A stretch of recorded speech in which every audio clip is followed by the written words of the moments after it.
د خبرونو سرټکي افغانستان کې د ناروې د سفارت سرپرست او د هغه پلاوي له امیر خان متقي سره لیدنه.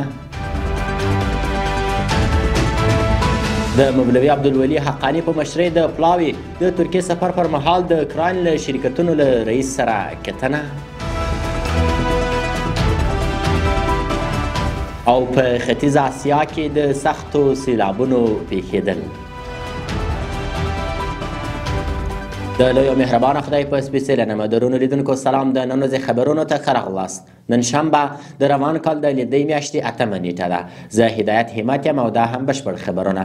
په افغانستان کې د ناروې د سفارت سرپرست پیر البرت الساس او مل پلاوي له امیر خان متقي سره وکتل. بهرنۍ چارو وزارت د یوې اعلامیې په خپرولو سره ویلي په دې کتنې کې دواړو لورو د سیاسي، اقتصادي او بشري موضوعاتو ترڅنګ د افغانستان او پاکستان په عمومي ډول د سیمې پر وضعیت خبرې کړي دي.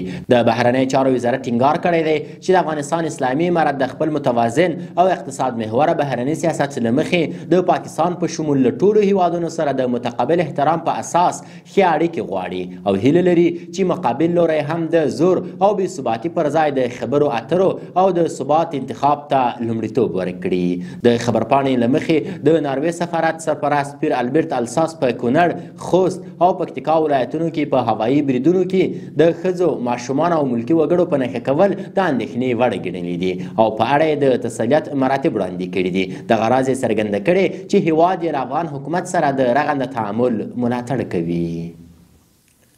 د عامه روغتیا وزارت مرستیال مولوي عبدالولي حقاني په مشرۍ پلاوي په ترکیه کې د طبي توکو د سترې تولیدي کمپنۍ کرین له مسؤلینو سره وکتل. د عامه روغتیا وزارت وایي یاده ناسته چې موخه هیوادوالو ته د سیمې په کچه د معیاري روغتیایي خدماتو وړاندې کول او روغتیایي سیستم کې د نویو طبي تجهیزاتو ځای پر ځای کول وو. پکې دواړو لورو د ګډو همکاریو، نویو طبي تجهیزاتو کارونې او معیاري روغتیایي خدمتونو پیاوړتیا په اړه خبرې کړي دي. ورته مهال مولوي عبدالولي حقاني د دې کمپنۍ د طبي توکو له نندارتون څخه د لیدنې پر مهال ویلي چې عامه روغتیا وزارت به په هیواد کې د روغتیایي خدمتونو د پیاوړتیا لپاره خپلو هڅو ته دوام ورکړي.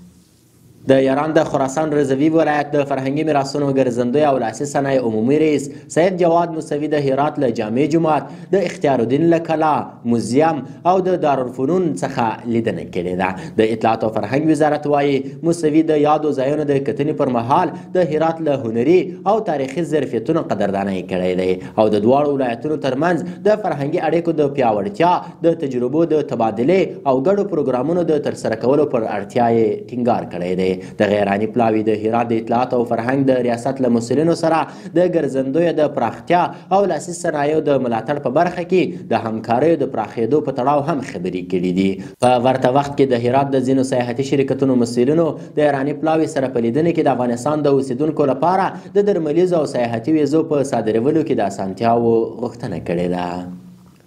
او د پای خبر دا چې د الجزیرې خبري شبکې د اندونیزیایي چارواکو له قوله ویلي چې د دې هیواد په لویدیځه سومرتا جزیره کې د وروستیو سیلابونو او ځمکې ښویدنې له امله لږه تر لږه 140 تنه مړه شوي او شاوخوا 80 تنه نور لا درکه دي. د راپور له مخې د دې سیلابونو له کبله تر اوسه زرګونه کورنۍ بې ځایه شوي دي.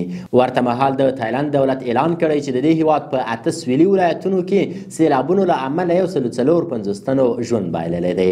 هممهاله په سریلانکا کې د دیوتا په نوم طوفان په دغه هیواد کې د سیلابونو او ځمکې ښویدنې لامل شوی دی چې په پایله کې 50 تنو ژوند بایللی او 20 تنه نور هم لا درکه دي.